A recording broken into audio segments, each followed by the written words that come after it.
America दुनिया की economy को बर्बाद करने पर तुला हुआ है। भारत को इसका कितना नुकसान हो रहा है। दोस्तों, एक वक्त था जब यूएस की इकोनॉमी की पूरी दुनिया आंखें गड़ाए देखती रहती थी।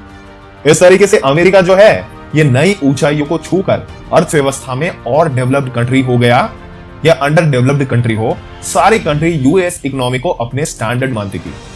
अमेरिका को एक रोल मॉडल मानती थी जिसे देखकर वो अपने देश को भी ग्रो करना चाहते थे। लेकिन अब जो डिसीजन अमेरिका ले रहा है, जो कंडीशंस उसके अगेंस्ट हो चली है, जिस प्रकार का जियोपॉलिटिकल टेंशन अमेरिका को देखने को मिल रहा है, उसका असर ना सिर्फ पूरी दुनिया से कम हो रहा है बल्कि उसकी अर्थव्यवस्था में भी अब वो पहले की तरह नजर नहीं आ रहा।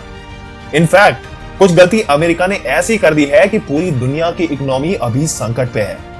पूरी दुनिया रिसेशन की ओर जाने वाली है क्योंकि पूरी दुनिया का जो सबसे स्टैंडर्ड जो करेंसी चलती है वो डॉलर है। अगर तेल खरीदा जाता है तो डॉलर में खरीदा जाता है और ऐसी कंडीशन में डॉलर के साथ अगर कुछ गलत होगा तो उसका असर पूरी दुनिया की करेंसी और पूरी दुनिया की इकोनॉमी पर भी पड़ेगा। दोस्तों, आपके लिए एक सवाल है, अगर दुनिया की बिगेस्ट डेमोक्रेसी किसे कहा जाता है? Option A India, option B America, option C Canada या ऑप्शन डी न्यूजीलैंड।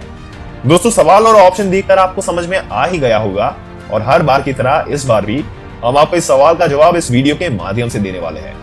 पर फिर भी आपसे पूछ ही लेते हैं, आपके मन में जो भी जवाब सही लगता हो वो आप हमें कमेंट में ए, बी, सी या डी लिखकर बता सकते हैं। अगर ऐसी ही जानकारी आप पाते रहना चाहते हैं तो हमारी चैनल को सब्सक्राइब करके बेल आइकन जरूर से दबा दें। आइए आगे बढ़ते हैं और बताते हैं इसकी पूरी जानकारी।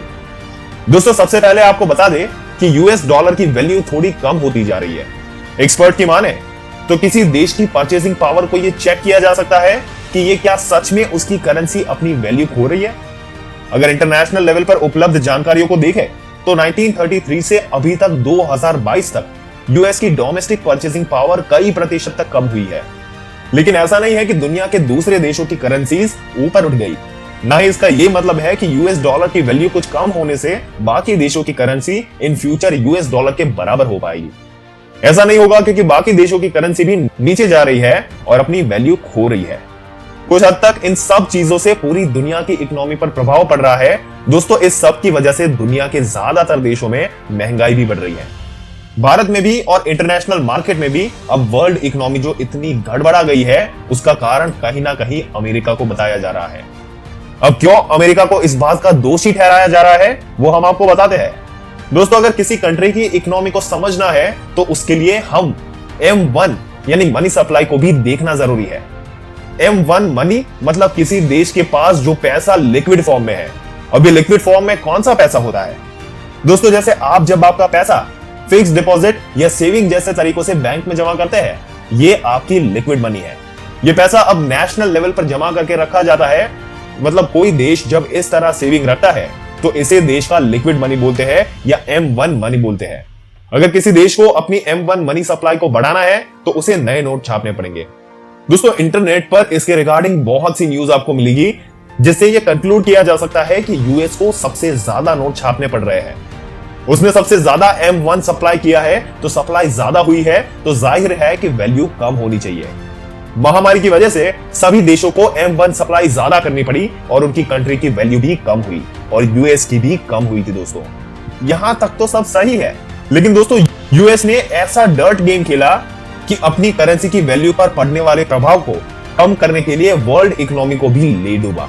क्योंकि यूएस में M1 मनी सप्लाई होने के बावजूद उसकी करेंसी की वैल्यू कम तो हुई, लेकिन बाकी कंट्रीज जैसे भारत और रशिया की करेंसी की वैल्यू भी बहुत कम हुई और उतनी कम वैल्यू यूएस की नहीं हुई, जबकि सबसे ज्यादा वैल्यू इस देश की करेंसी की कमी होनी चाहिए जिसने ज्यादा M1 मनी सप्लाई किया।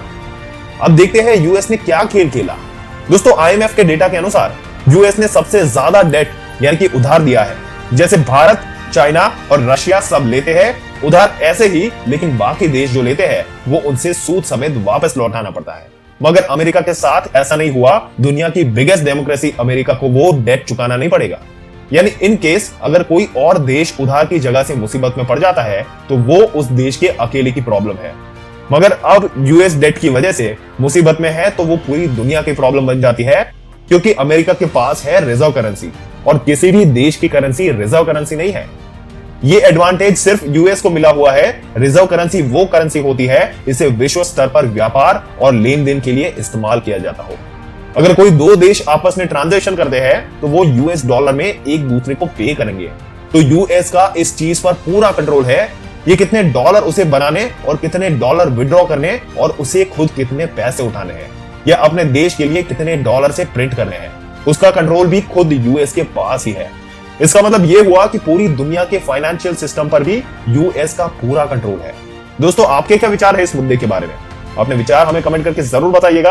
अगर वीडियो अच्छा लगा हो तो लाइक करने के साथ साथ अपने दोस्तों और रिश्तेदारों के साथ जरूर से शेयर कर दें और ऐसे ही जानकारी समय से पाते रहने के लिए हमारी चैनल को सब्सक्राइब करके बेल आइकन जरूर से दबा दें। मिलते हैं अगले वीडियो में, तब तक के लिए इस वीडियो में अंत तक बने रहने के लिए आपका दिल से धन्यवाद।